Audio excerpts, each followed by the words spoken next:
All right, what is going on, guys? We are back, and it is time. Stage number 5 is working its way on getting wrapped up, and well, somebody made a boo-boo. Anyway, what are we talking about here? Well, we're going to be covering our top 10 finishers right now for the motos and for the cars. The SSV cars are still finishing up, but we'll give you guys an update on that as well as they come through.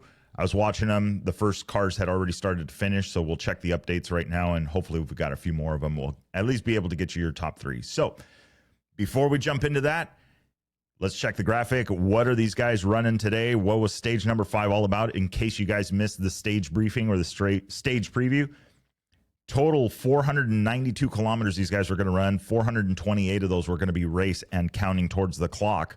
53% of that was going to be dirt track, 43% of that was going to be sand, and only 4% of that is gravel. So very fast stage is what it's looking like. The times more or less reflect that as well, but very, very interesting stage. You guys can see the map up on the screen there, but that's not what we're here for. We are here for the results, so let's take a quick look at that. Going to be following along on the Dakar website or the Dakar app if you were on there. Works on iPads, works on your desktop computers as well. Again, to get to that Dakar Rally, scroll to the bottom of the webpage, let it load, scroll again, and then there's going to be a live button all the way at the bottom on the left-hand side there. Click on that, and you'll be able to get into this. You can do the tracking, you can do the results, you can do a lot of different things. The Dakar's got this pretty well dialed. All right.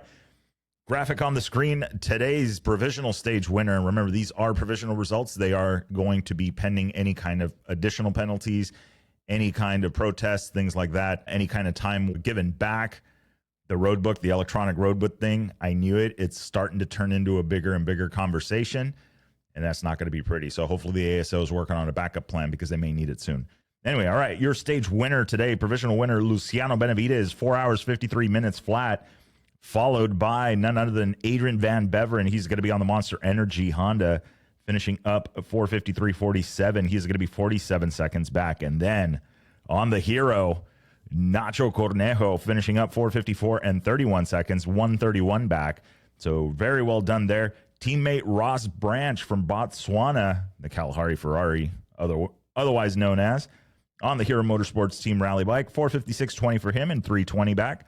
Then is Ricky Brabeck in the number 5 spot, Monster Energy Honda, 4:56.30 and 3:30 back.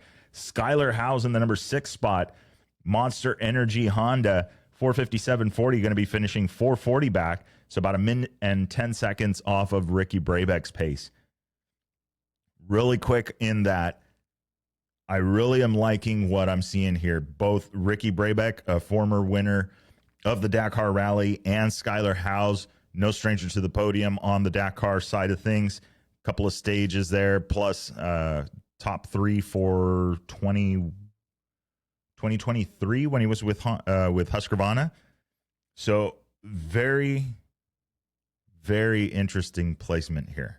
I'm liking how this is looking. We'll see how this affects after the rest day, but I don't know. I think we got a little bit of that shake and bake action going on. What do you guys think? Anyway, all right, so that is Skylar Howes running in number 6 on the Monster Energy Honda. Again, 4:40 back from the leader on this particular stage, stage number 5. Tasha Sharena in the number 7 spot, Monster Energy Honda, 4:58.18, and he is 5:18 back. He also picked up about 59 seconds of bonus time, along with Adrian Van Beveren, who picked up a minute 25 of bonus time, but then had a 2-minute penalty. So that kind of nullified that. I mean, the bonus time made it not sting so bad. Let's take a look. Keep going on down here. That was Tasha. We got Edgar Canet in the Rally 2 class, Red Bull KTM Factory Racing Team, 5 hours, 17 seconds, finishing 7 minutes and 17 seconds back. Stevan Svitko on the Slonov Rally Team in the number 9 spot, 5:2.57. So 5 hours, 2 minutes and 57 seconds, finishing 9:57 back. So very well done there. And rounding out the top 10, DeCherty in that number 10 spot, BAS World KTM Racing Team, 5 hours, 3 minutes, and 20 seconds for him. He's going to be finishing 10:20 back on stage number 5. Notables on this one, Pablo Quintanilla finishing 11th, Daniel Sanders all the way down to 12th, and man, did this one hurt. That was the boo-boo I was referring to earlier at the top of the show.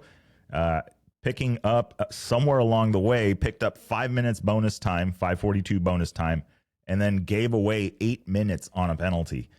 Not good. So finishing 11:42 back. So minus those 8 minutes, that would have been he would have been sitting much better. It would have been what? That's 2 and 3, about 3 minutes. Where would that have put him back? He would have been 3 minutes back. That would have been a solid 4th or 5th finish for him on the stage. So that is your top 10 at the moment. Again, we were going down. Let's see. We've got Daniel Sanders in 12th, Luciano Santolino 13th, Jacob Argybright aboard the RS Moto Honda Rally team bike, 5 hours, 9 minutes, and 39 seconds. So not bad, finishing 16th. And then let's see here. We've got Bradley Cox in 16th, Dematier 17th, Lucian 20th, Niels Therick on the Cove, finishing up 21st. And then let's see, just take a look here. I know we saw it earlier. Mason Klein finishing up in 5 hours, 43 minutes, finishing about 50 minutes back from the leader. So a lot going on there. Kevin Benavides finishing up third. So a tough day for some of these guys in the field, people that we would normally see up a little closer to the top. But again, this has been a challenging Dakar. And of course, it has been a super challenging Dakar for Mason. It's been difficult for him to get a clean run on things, but hopefully this the second half of the rally will change around a little bit. And just like anything, you got to remember in the sport of rally, you know, you're one bad note away from basically ruining your day. Or some of these guys have been finding is that you're just one penalty away from ruining your day and moving you down the rankings. But that is top 10 right now for stage number 5. Taking a quick look at the overall graphic is on the screen if you guys are checking this out on YouTube or on Spotify podcasts. Video podcast, I should say. You are looking at Daniel Sanders still through this stage. Again, provisional, right? They haven't made this official. These are the provisional overall results after stage 5. Daniel Sanders would still be leading the rally, picking up a total of 16 minutes in bonus time, but then handing 8 minutes of those back on this last stage. So very, very tough on that. 30 hours, 20 minutes, and 15 seconds is total time so far. Tasha Sharena in the number 2 spot on the Monster Energy Honda, finishing 30:27, or currently at 30:27 and 17 seconds with a 7-minute gap. So pretty much cutting that in half because of that 8-minute penalty on Sanders' part. So very well done there. 13:05 for him. I know he's been doing some rally stuff, and I know he does other disciplines, but I don't think he started in rally. So to see Tasha where he is at right now is very good. You know, top 3 at the Dakar, very nice. I believe last year was his first showing, or he was on the circuit last year. I'd have to go back and see if he was in the Dakar last year or not. You think I would know this already. Anyway, all right. The Kalahari Ferrari, Ross Branch, also in the top 3 right now. No stranger to the podium at the Dakar. He has been doing very well on the Hero Motorsports team last year. Very well done there. Numero uno, so winner last year. And we've got Ross Branch from Botswana. He is 30 hours, 38 minutes, and 3 seconds right now on the clock so far. And he is going to be 17 minutes back from the lead, the overall lead, that is, on that, or through stage 5 at the 2025 Dakar. Let's take a look here. We'll just jump on down. Still in the overall classifications. I want to go back to the first page. All right, so then after that, it is the Honda party. We've got in the 4th spot, Adrian Van Beveren, Monster Energy Honda. He is going to be 18 minutes back. And then Skylar House in the number 5 spot, 19 minutes back. Ricky Brabeck in the number 6 spot, 21 minutes back. Luciano Benevides in the number 7 spot. He's going to be 24 minutes back. Pablo Quintanilla in that number 8 spot, going to be 32 minutes back. Nacho Cornejo in the number 9 spot. He is going to be 43 minutes back. And then rounding out the top 10, the newcomer, Edgar Canet on the Red Bull Factory team, going to be 1 hour, 1 minute, and 44 seconds back. So very well done there. It is still tight. I mean, a 20-minute gap may seem like forever, and many of the Dakar rallies in recent history have gone down to the last stage and seconds. So starting the last stage just seconds apart has been a thing for the last few editions of it. Nobody has really gotten away scot-free right up to the last stage. It was always some kind of work. So I don't think that these numbers are detrimental yet. We're going to have to get onto that second half of the rally after the rest day. I think that's where some of these teams, we're going to see some of these guys start to push a little bit more. Right now, playing conservative, make sure they get to that rest day and then continue on from there. So that is your Moto top 10 for stage number 5. Again, provisional, and then also your overall provisional results through stage 5. Let's take a look at the cars and see how they are doing. We should have a few more of these guys done now on the stage finish. Graphic is up on the screen for you guys. Seth Quintero picking up a stage win in the Toyota Gazoo Racing. 4 hours, 32 minutes, and 53 seconds for him. Then Nasser Al-Attiyah in the number 2 spot. 4 hours, 32 minutes, and 54 seconds. So a 1 second gap for them on this stage finish. Very well done to Seth Quintero, picking up that stage win in the T1 Plus. And then, of course, one of the greatest drivers at the Dakar, one of the most well-known names around the bivouac, Nasser Al-Attiyah finishing up second. Ekstrom finishing up out of Sweden in the Ford M Sport, finishing up 8 seconds back at 4 hours, 33 minutes, and 1 second. So very, very, very tight racing. Top 3 through stage 5 for the vehicles, or that is for the ultimate class. Then from there, let's take a look at the top 10. We've got Ladigan in the number 4 spot. He is Toyota Gazoo Racing, finishing up 4:33 and 47 seconds back. Going to be 54 seconds split there. Then we've got Al Raji in the Overdrive Racing Ultimate car, number 5, 4:37.10, finishing 4:10 back, or 4:17 back.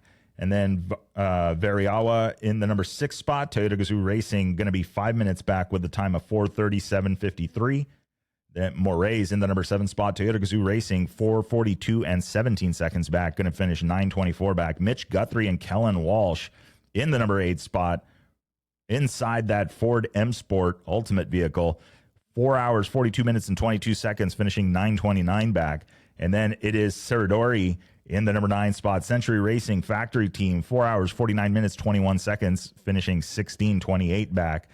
Then rounding out the top 10, Prokop from Czechoslovakia or Czech Republic. We're in the number 10 spot, Orlin Jipokar Team. He is 4 hours, 50 minutes, 10 seconds, finishing 17:17 back. So very well done there. That is your top 10. We're going to take a quick look as we run on down, see where other people are at.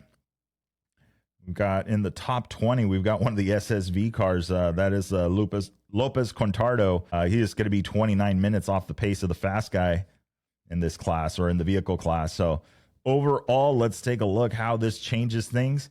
And not a lot. Ladigan is going to be still leading the rally. He is at 28 hours, 10 minutes, and 11 seconds. Again, this is the overall provisional results through stage 5. That is Ladigan in the number 1 spot, Toyota Gazoo Racing, 28, 10, and 11.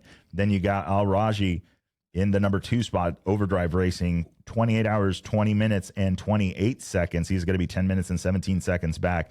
And then Marcus Ekstrom in the number 3 spot out of Sweden in the Ford M Sport, 28 hours, 31 minutes, 5 seconds. He is 20 and 54 seconds back. Nasser Al-Attiyah in the number 4 spot, going to be 35 minutes back. And then it is Moraes in the number 5 spot. He's going to be 41 minutes and 55 seconds back. Mitch Guthrie and Kellen Walsh in the number 6 spot, going to be 42 minutes and 44 seconds back. Serradori in the number 7 spot is going to be 45 minutes and 59 seconds back. Then you've got Capone in the number 8 spot. He is going to be 1 hour, 3 minutes, 17 seconds back, followed by Seth Quintero, today's provisional stage winner. Going to be in the number 9 spot in that Toyota Gazoo Racing entry, 29 hours, 40 minutes, 21 seconds. He is going to be 1 hour and 30 back. Then Chicheret in the number 10 to round it out. X-Raid Mini JCW Team, 29, 48, 56 for him. He is going to be 1 hour and 38 minutes back for Chicheret in that number 10 spot. So taking a look on down the list, let's see who else we spot here in the top 20. We have got Brock Hager and Max Eddy in the 21st spot. Right now, he's sitting 3 hours, 38 minutes out of the overall for the vehicles. 31 hours, 48 minutes, and 54 seconds for him. So let's jump on over. That was your provisional overall results so far through stage 5. We'll take a look right now. I want to see if we've got any more of the SSV cars coming in. Sarah Price picking up a stage win yesterday, so looking to see where we're at right now in the latest rankings. For the stage, we've got a couple of finishers now Right now, it's Lopez Contardo, fastest time through stage 5 with 5 hours, 2 minutes, and 26 seconds. And then you're going to have Brock Hager and Max Eddy in the number 2 spot. Going to be 5 hours, 23 minutes, and 14 seconds. So those are your 2 finishers at the moment. Xavier Desaultré last time was showing he was 3rd, but might be picking up a little bit of time. Once these guys finish, then we'll know and it'll update. So right now on the bubble is Brock Hager and Max Eddy. It looks like they're going to be the ones possibly booted down because Xavier Desaultré's time is looking pretty good through the last checkpoint at kilometer 377. So we'll take a look. I want to go back to 344 and just kind of see how it looks. And at that point, through kilometer 344, so the previous checkpoint for them, they were looking, it was Sarah Price and Berryman in that number 2 spot. So we'll see as these guys start to finish. Look for an update tonight on the stage preview. We'll talk a little bit more about the SSV cars and additional vehicles. So rest day, we might as well announce our rest day plan. So on rest day, we'll take a roll call on this video. If you guys are watching this video, I want to do a recap for some of these racers. It's a little hard to get to everybody with a limited amount of time. So I would like to do some recap stuff. One video pretty much for the racers that we're looking for and just get some more information out there for you guys. So who's your guys' favorite? Who's the guy that we should be keeping an eye on? We've got Willem Avenant from Willem Avenant Racing and a host of people backing him. Willem, if you guys are not familiar with him, we've been doing a series with him called Decoding Dakar, where he talks about his journey to get into the Dakar Rally. It has been a lifelong journey for him to get to the point where he is at. Met all the players, talked with everybody. He is a huge supporter of the rally industry abroad and here in the U.S., working with Baja Rally as the race director, working alongside with Jim Pearson and Dave Pearson, the Pearson brothers, I should say, and just everybody. Willem is an absolute staple in the rally community, including his project with the Rally Tab. So very, very well done. He has made it there. He is completing stages. It have been long days for him, but I've seen the updates from him. And, well, when you see the videos, it looks like he's still a kid in the candy store, even though he's had some really long days. So very interested to see how the rest of the rally shapes up for him. We're going to be keeping track of him. We'll keep up and get a video up soon, talking a little bit about his journey so far. And then we'll kind of do a profile on some of the other racers. So, again, drop a name down in the comments. Let's see. Let's keep them tracking. We only got so much time, but again, it is going to be the rest day, so we won't have a whole lot to do. But the riders will, as I'm sure they'll be recharging. Bikes will be being torn down completely and inspected. So that's all we've got today. That is a wrap for today's show. So don't forget, like, share, subscribe, do all of that fun stuff. Drop the comments below. Let's take attendance. Who do we need to do a recap video on, or who would we like to see a recap video on? And then we will move on from there. So remember, it'll make sense when you get there. Enjoy the ride.